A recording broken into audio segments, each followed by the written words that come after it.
Hi YouTubers, boys and girls, ladies and gentlemen, unwanted pets and relatives.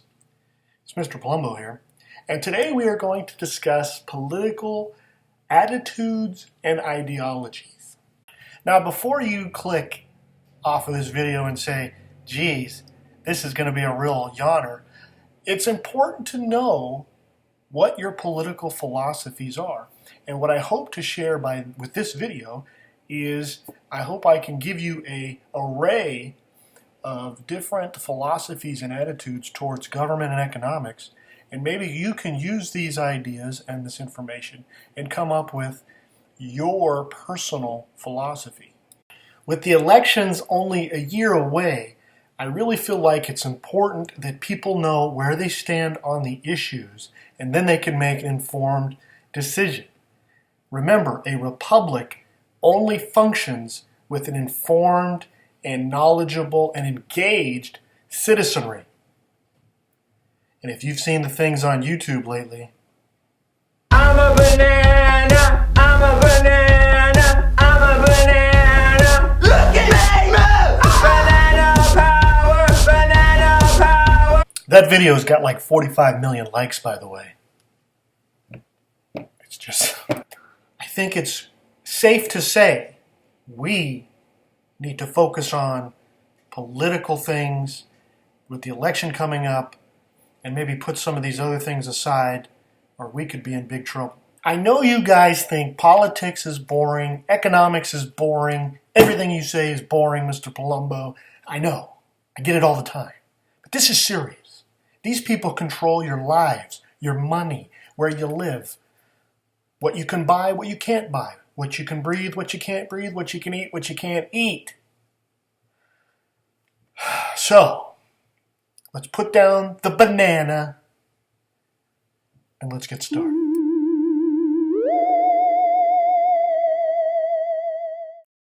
The first thing we need to discuss is political attitudes.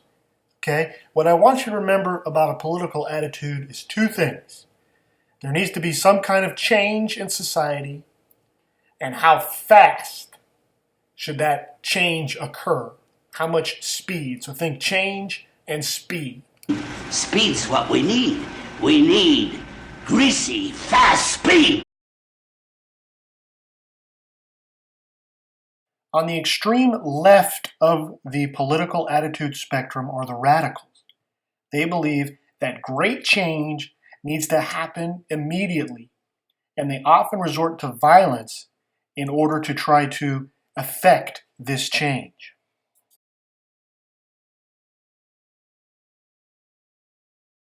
Like radicals, liberals also believe in change, though just not as drastic and as fast as radicals.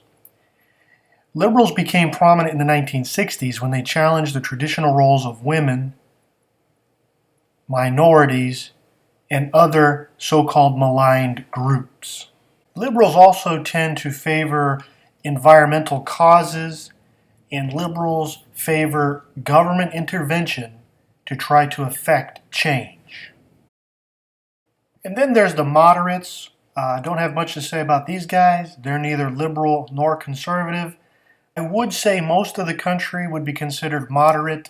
When you hear things like center-left, center-right, that means people who are mostly moderate but tend towards liberal or conservative causes.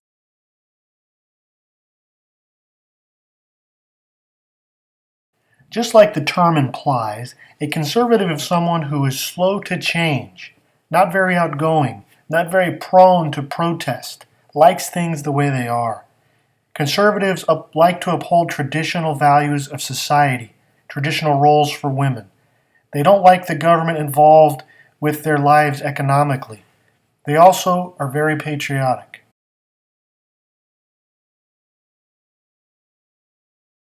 Reactionaries are the conservative radical on the extreme right of the spectrum. They believe that no change should happen ever, and if change happens too fast, they should use violence to try to keep the status quo. So which one are you? I'm going to go ahead and bet that nobody watching this is a radical or a reactionary. Those are on the extreme fringe of the spectrum. But are you a liberal? Do you believe more change needs to happen? Even if it's slow, change is good. Are you a conservative? Do you believe that we should be a little scared of change and we shouldn't go too fast? We don't know what this change is going to bring. Conservatives do vote on moral issues. So in a way, they are telling the government, we want you to force a morality on society. Is that a bad thing? Are most of you guys moderates? I believe a little of this, a little of that. In the political process, what you'll see happen is a lot of liberals will paint conservatives as reactionaries or racists or geezers or haters or people that are against change.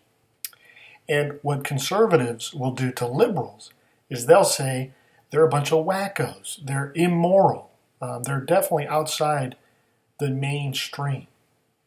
Some of that is true, some of that isn't.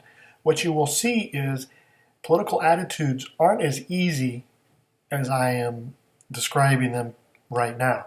Political attitudes are very complex and dynamic. So you heard me talk about a spectrum earlier. Here is one of them. I actually have several spectrums because, as I just said, political attitudes and ideologies can be a little complex.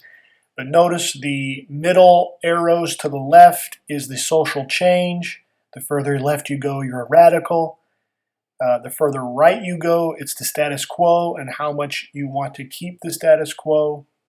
The red and blue bar show you the political parties, where they stand on social change. Notice at the very top, it shows dictatorship and democracy. We'll get into that in a minute. And at the very bottom, you start getting into the isms. So let's get to the isms, otherwise known as political ideology.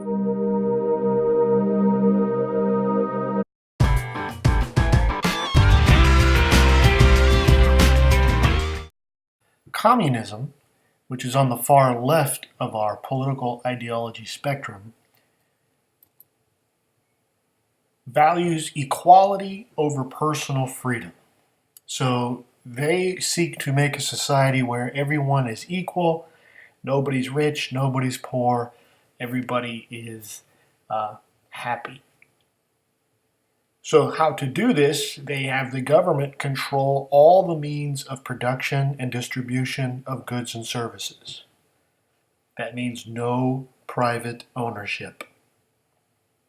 Communism is a one-party rule, and it's mostly dictatorial in nature.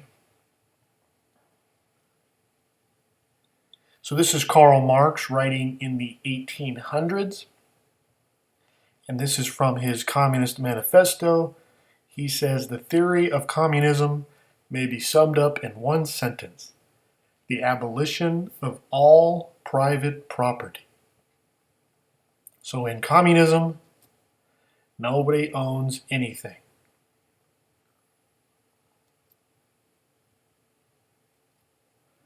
Communism spread in the 20th century with the Bolshevik Revolution in Russia in 1917.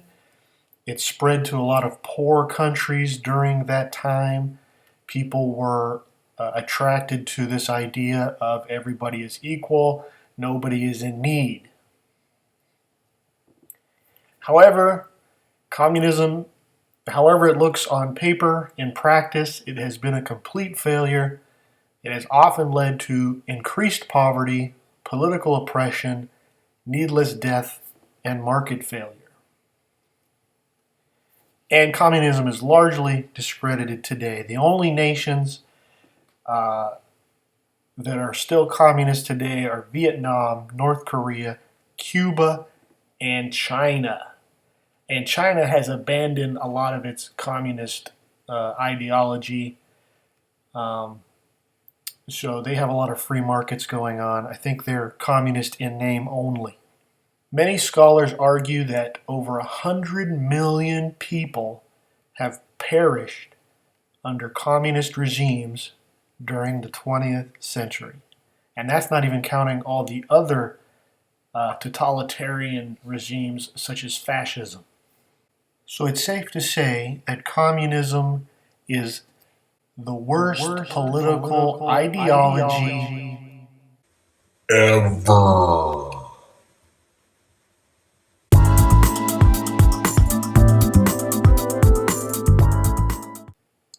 Socialism is not as radical as communism, but I do want to tell you that communism is socialism. Okay? So communism is socialism. Socialism is communism. However, the way it is practiced today, socialism is kind of to a lesser degree. Socialism attempts to provide greater equality, but not at the complete expense of personal freedom or the economy. So basically, it's a mix between government and private ownership of production and the distribution of goods and services. It tries to find a balance. So think of it as communism light. Socialism relies on wealth transfer, takes from the haves, gives to the have-nots through welfare programs. Socialism is majority democratic rule, so there's free elections, people get to choose their leaders.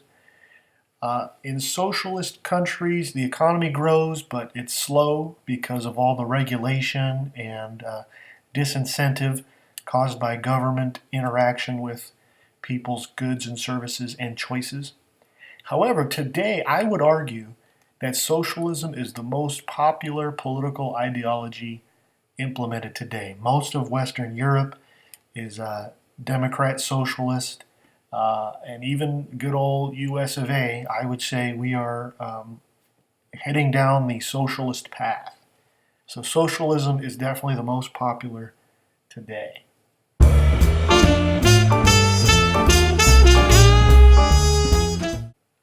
Free market capitalism. And I'm only going to touch on this briefly. If you guys want to, I have a capitalism versus socialism video you can go see where I touch on this further. But free market capitalism places individual freedom above equality.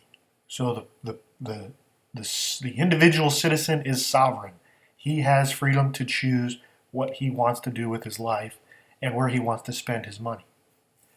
Private ownership and control of production and distribution of goods and services. So there's no or very little, technically there shouldn't be any in free market capitalism, but everything is privately owned. Private property rights are enshrined in this ideology. Free market capitalism encourages and rewards ideas, ingenuity, and hard work. So in a free market society, government is generally hands-off. There's very little regulations on the economy. Individuals and corporations compete to meet the needs of the demands of the population. Free market capitalism is not perfect. It does have its flaws. However, history has shown free market capitalism provides the greatest prosperity for the most people.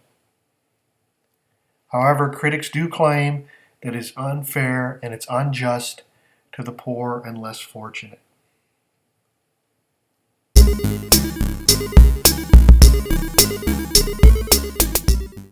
All right, fascism. Fascism is another 20th century ideology. It kind of jumps on the scene in the 1920s with Benito Mussolini of Italy. And then Hitler picks up on it. And then pretty much after these two guys die, fascism kind of goes by the wayside. And just like communism, this one could also be the worst political ideology ever. But since communism lasted longer, we'll just go ahead and reward that to the communists. It's kind of hard to define, but fascism is on the complete right of the spectrum. it fully embraces inequality. It says, yes, society is unequal and it's supposed to be that way. And the best people make it to the top. The worst people, if that's a word, however they probably would say that, the worst people are meant to be the servants, the plebes, the slaves, so on and so forth. However, just like communism, and you're going to see a lot of similarities here, it denies individual freedom. For the fascist, the individual citizen must sacrifice for the needs of society. So think like the ant farm, the ant colony. The individual ant is insignificant, but it works for the greater good of the community as a whole. Fascists are also dictatorial, authoritarian, there's political oppression, and as I noted already, personal freedoms are denied. It's also very nationalistic, and that was a big deal. The whole 20th century, probably till about World War II, well, half of the 20th century, nationalism was a problem, and fascism, it's one of their tenets, is nationalism. All right, so I like to break things down into the simplest terms. So when you think of fascism, think it's a militant social Darwinist group. The fittest survive, the strongest survive, the weakest are meant to die off or be subservient in some way. It is also a government-corporation merger. Basically, the government and corporations have a strong connection. This is why a lot of people that talk politics, they say, well, Republicans or people on the right are fascists. This is where they get that connection. But I think you can see it has more to do with the left and communism than the right. But anyway, fascism has a very strong government and corporation relationship. I also think it's nationalistic, it's militaristic, and there has to be a charismatic leader. It kind of rises and falls on the heels of a charismatic leader.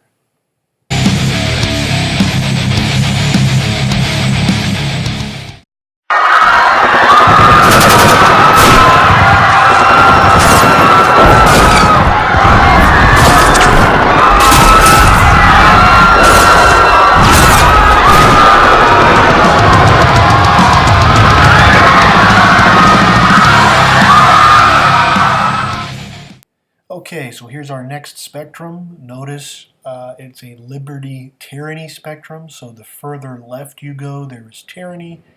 The further right you go, there is liberty. However, remember that complete liberty is the aforementioned anarchy.